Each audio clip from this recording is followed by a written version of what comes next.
যাত্রায় আমি ফেরদৌস সালাম আপনাদের সবাইকে স্বাগত জানাচ্ছি।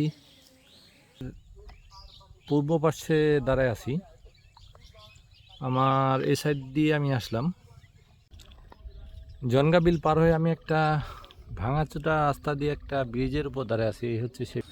এটা হচ্ছে মঞ্জুরা কালিশ জনগাঁও সরকারি প্রাথমিক বিদ্যালয়। এই যে আমার পিছনে চিকন একটা রাস্তা, তবে এখানে হাঁটার। এটা হচ্ছে জনগাঁ সরকারি প্রাথমিক বিদ্যালয়। সুপ্রিয় বন্ধুরা, সবাই কেমন আছো? আশা করি সবাই ভালো আছো। আমি আজকে যাত্রা শুরু করতেছি ডাকভিটা গ্রাম থেকে। ডাকভিটা গ্রামে এটা শেষ অংশ।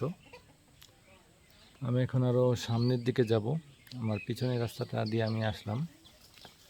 আজকে গ্রামযাত্রায় আমি ফেরদৌস সালাম আপনাদের সবাইকে স্বাগত জানাচ্ছি। ডাকভিটার এই অংশ থেকে এখানে আমরা এখন পশ্চিম দিকে যাত্রা করব। চাপাড়া কমিউনিটি ক্লিনিকের পাশ থেকে আমার যাত্রা শুরু করলাম। তো সবাই সাথে থাকেন।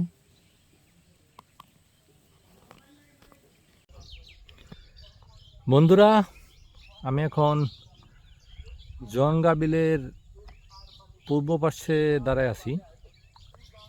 আমার এই সাইড দিয়ে আমি আসলাম। আমার এই সাইডটার গোটা বিলটার একটা বড় অংশ, আর আমার এই সাইডটায় বিলটার একটা অংশ আছে। জনগা বিল অনেক পুরানো একটা বিল। এটা অনেক পরিচিত। আমাদের গ্রাম অঞ্চলের মধ্যে এই জনগা বিলটা খুবই পরিচিত। তো আমি এই রাস্তা দিয়ে এখন সামনে যাব। এই যে দেখেন রাস্তাটা কি সুন্দর, আর মোটামুটি আবহাওয়াটা ঠান্ডা, খুব রৌদ্র নাই। তো সামনে যাই, দেখি আর কি দেখতে পারি। জনগা বিল পার হয়ে আমি একটা ভাঙাচোটা রাস্তা দিয়ে একটা ব্রিজের উপর দাঁড়ায় আছি। এই হচ্ছে সেই ব্রিজ। আর এই ব্রিজের এই রাস্তাটা ডাকভিটা গ্রাম থেকে আসছে। ডাকভিটা যদিও একটা গ্রাম না, একটা এলাকার নাম। তো এই গ্রামের রাস্তা ধরে আমি আসলাম এতক্ষণ ধরে। আমার এই পাশে চারপাশে ধান ক্ষেত, আর মানুষ ধান রোপণ করা শেষ পর্যায়ে। আর এখানে এই ব্রিজের পানি, এই পাশ দিয়ে বন্যা হলে মাছ প্রচুর আসে। আমার সামনে এখন আমি যাত্রা শুরু করব, আমার সাথে থাকেন। এইমাত্র আমি বিলের রাস্তা পার হয়ে এখন আমি সামনে গ্রামে ঢুকতেছি। তবে এখানে একটা পরিবেশ খুব ভালো লাগলো। রাস্তার দুই পাশে কলার গাছ, কি সুন্দর পরিবেশটা, খুবই সুন্দর। গ্রামের মধ্যে আসলে এরকম পরিবেশ মন জুড়িয়ে যায়। ঠান্ডা বাতাস, সব কিছু আপনার অনুকূলে থাকে। তো এখন আমার ঘড়িতে মোটামুটি 5টা বাজে। আজকের সূর্য এখন যতক্ষণ থাকে ততক্ষণ আমরা কয়েকটা গ্রাম ভ্রমণ করব। তো চলেন বন্ধুরা, সামনে যাই। আমরা আর কোন কোন গ্রাম ভ্রমণ করি বা কোথায় যাই, সেই সব দৃশ্য আমি আপনাদের সবসময় জানাবো। আমার সাথে থাকেন। আমি এখন যে জায়গায় দাঁড়ালাম, আমার এই সামনের রাস্তাটা, এই রাস্তাটা মোটামুটি হিলাহার বাজারের দিকে গেছে। আমরা এখন হিলাহার বাজারে যাব, এবং সেখানে বিকালবেলা যেহেতু 5টার পরে আসরের নামাজ, তো সেখানে আসরের নামাজ পড়ার পরে আমরা আবার সামনে যাব। এই গ্রামের এই অংশে সূর্য প্রায় হালা শুরু করেছে, আর অল্প কিছুক্ষণের মধ্যে সূর্য ডুবে যাবে। যেহেতু এখন রৌদ্রের খুব একটা তাপ নেই, তাই খুব গরম লাগতেছে না। তবে সূর্যটা এখনও ডুবে যায়নি। আর সামনে যাই, চলেন। আমার পিছনে হিলাহার বাজার, এখানে হিন্দু অধ্যুষিত এলাকা। আর আমি এখানে খবর নিয়ে জানলাম এখানে একটা মসজিদ আছে। এটা হচ্ছে সেই মসজিদে যাওয়ার রাস্তা। সব এলাকাটাই হিন্দুদের দোকান টোকান, হিন্দুরা দেখলাম এখানে আশেপাশে। তারপর এত কিছুর পর এখানে একটা মসজিদ কিভাবে থাকলো সেটা আমি জানি না, তবে খুব ভালো লাগলো। মসজিদে আমি আসলে নামাজটা আদায় করব। আমি একজনের সাথে কথা বললাম, উনি হয়তো মসজিদে এখন আজান দিবেন। তো পরিবেশটা আমার কাছে খুবই ভালো লাগছে, কিন্তু চারপাশে হিন্দুদের মাঝে এখানে মসজিদটা কেমন তা ভিতরে গেলে বুঝতে পারবো। আমি যে মসজিদে নামাজ পড়লাম সেই মসজিদের এটা ওযুখানা। এখানে 2টা টিউবওয়েল আছে, 2টাই ঠিক, তবে একটাতে বেশি পানি বাইর হয়, একটাতে কম। এটা হচ্ছে সেই মসজিদের রাস্তা। আর এখানে এলাকার কিছু লোক নামাজ পড়ে। তো আজকে মজার বিষয় হলো, আজকে যে মসজিদে নামাজ পড়লাম এই হচ্ছে সেই মসজিদ। এই হচ্ছে সেই মসজিদ। আমি যে মসজিদে নামাজ পড়লাম আজকে যিনি ছিলেন একজন ইমাম আর আমি 2জন। এটা ছোট্ট একটা মসজিদ, এখানে নির্দিষ্ট কোনো অজুখানা নাই, তবে এটি বলেই সবাই অজু করে আসে।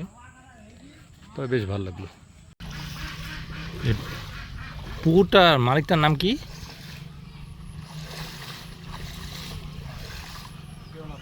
হ্যাঁ,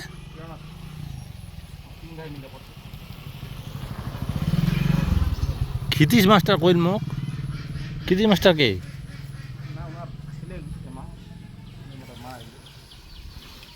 ও, এটা কি কোনো ঈদে ডাকে টাকে দেয় না এককভাবে করে? মাছ তো প্রচুর হয় মনে হয়। কয় বিঘা দেন এটা পুকুর? মাত্র? মেলা আগের মনে হয় না? মেলা আগের না এটা? আমি এখন ইলাহার বাজার ছেড়ে সামনে আসলাম। পূর্ব সাইডে একটা পুকুর আছে, এই যে বিশাল একটা পুকুর, দেখতে কি সুন্দর, অনেক বড়। তো সূর্য পশ্চিম দিকে হেলে যাচ্ছে, তাই এই পুকুরটা যথেষ্ট দেখা গেল। এটা হচ্ছে ডাবনিয়ার পুকুর। এটা সরকারিভাবে ডাক হয় প্রতি বছরই। অনেক বড় পুকুর। গ্রাম অঞ্চলের ভিতরে ধরনের পুকুর সচরাচর খুব একটা দেখা যায় না, তবে মাঝে মাঝে দেখা যায়। আমার সামনে থাকেন, চলেন আমরা সামনে যাই। আমি এখন একটা প্রাইমারি স্কুলে আসলাম। এটা হচ্ছে মঞ্জুরা কালিশ জনগাঁও সরকারি প্রাথমিক বিদ্যালয়। স্কুলটা এই যে, তবে মজার বিষয় হলো স্কুলটার খুব বেশি মাঠ নাই, চারপাশে ধান ক্ষেত। আর এখানে বিকালবেলায় কিছু ছেলে মেয়ে আসছে সাইকেল চালাইতে, এগুলো এলাকার। তো স্কুলটা আমার দেখে খুব ভালো লাগলো। আর এই পাশে স্কুলটার কয়েকটা বড় বড় আমের গাছ, খুবই সুন্দর। তো গ্রামের ভিতর এই ধরনের স্কুল আসলেই চমৎকার। আমার পিছনে সেই মঞ্জুরা কালী জনগাঁও সরকারি প্রাথমিক বিদ্যালয়। তো আমি এই যে চিকন ছোট্ট রাস্তাটা দেখা যাচ্ছে, এই রাস্তা ধরে আসলাম। আমার সাথে মোটরসাইকেল ছিল, এই যে আমার মোটরসাইকেল।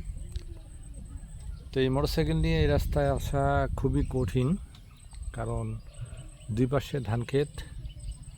একটা সরু রাস্তা স্কুলটার মধ্যে চলে গেছে, স্কুলটার অন্য সাইডে আরও রাস্তা আছে, তবে আমি এই রাস্তা দিয়ে আমি এখন ওই পাশের বড় রাস্তায় যাব।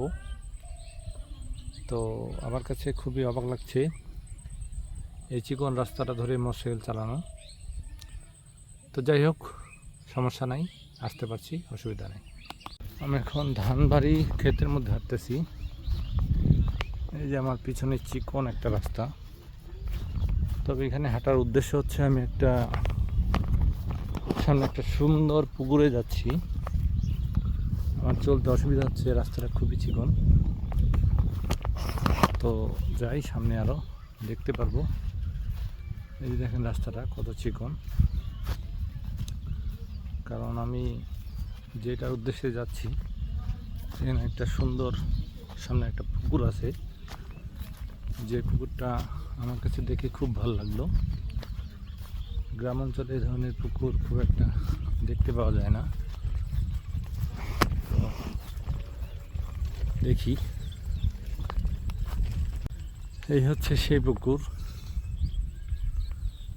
সূর্যের আলো আমার মুখের উপর পড়ছে, তবে পুকুরটা দেখতে আমার কাছে খুব ভালো লাগলো। কারণ হচ্ছে চতুর্পাশে ঘেরা এবং পুকুরটা খুবই সুন্দর একটা পরিবেশ।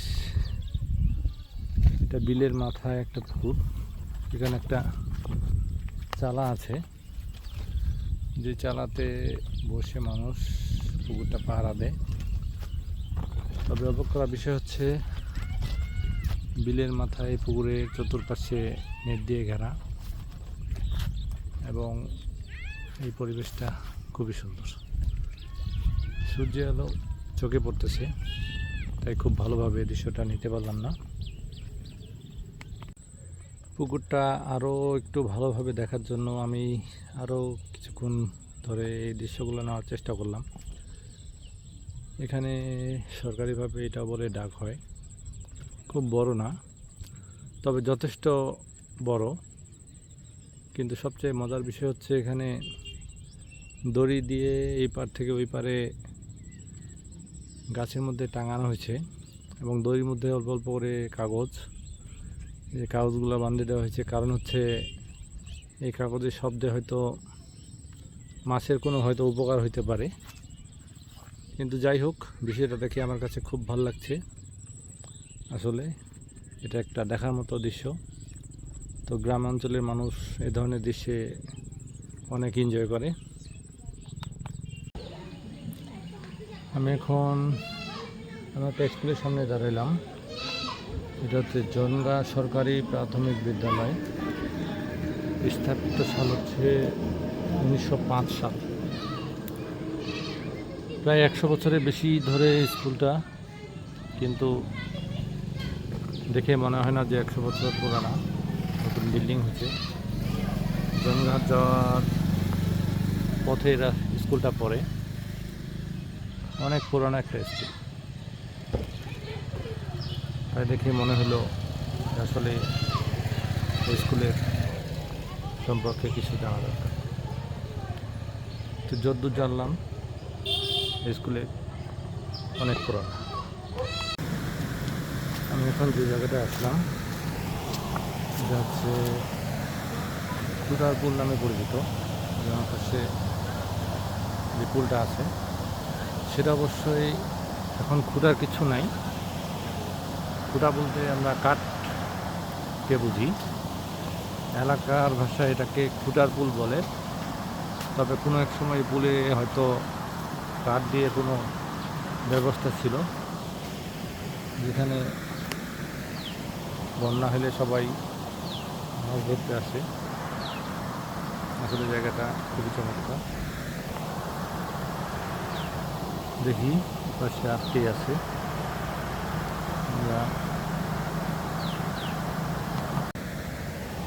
যে অনেকে দু একজন মাছ মারতেছে। ওই দাদা মাছ উঠছে, মাছ নাই সারাদিন তো জাল ফিকে না, তাহলে কি লাভ বলতে কেঙাতে হচ্ছে দে মাছ এলাকি আর মাছ ধরে না। আসলে এখানে যারা যারা মাছ মারতেছে তাদের দু একজনের অভিজ্ঞতায় বুঝতে পারলাম মাছ খুব একটা নাই, কারণ এখন পানি কমে গেছে। যতটুকু পানি আছে এই পানি দিয়ে মাছ ধরার ব্যবস্থা খুব একটা ভালো না। আমরা পুল থেকে আরও একটু দৃশ্য নেওয়ার চেষ্টা করতেছি, যেখানে মোটামুটি দেখা যাচ্ছে কিছু লোক তাদের জাল ফিরতেছে আর যে যার মতন বাসায় ফিরতেছে। তো এখন প্রায় 6টা 20-25 মিনিট বেজে গেছে। এই সময়টায় সবাই যে যার মতন বাড়ি ফিরে। এই সাইডটা দক্ষিণ সাইডে পানি যাচ্ছে। আমাদের দেশে পানি সবসময় দক্ষিণ সাইডে যায়। এই সেই জনগাহাট যাওয়ার রাস্তা। আর আমরা এখন সামনের দিকে যাব। আমি এখন যে জায়গায় দাঁড়ালাম, আমার এই পাশে একটা খ্রিস্টান মিশন আছে। এখান থেকে খ্রিস্টানদের স্কুল এবং অন্যান্য কিছু পরিচালনা করা হয়। তো এখন আমার ঘড়িতে 6:30 বাজে। সূর্য আর বেশিক্ষণ আলো নাই। আমরা আর অল্প কিছুক্ষণের মধ্যেই আমাদের শেষ গন্তব্যে ফিরব। তো আজকের ভিডিও এখান থেকেই মোটামুটি শেষ। যেখান থেকে ভিডিওটা দেখলেন, ভালো লাগলে অবশ্যই লাইক কমেন্ট শেয়ার করে দিবেন। অবশ্যই আপনাদের সঙ্গে দেখা হবে আবার নতুন কোনো গ্রামের ভিডিও নিয়ে। ততদিন পর্যন্ত সবাই ভালো থাকেন। সবার সাথে শুভকামনা।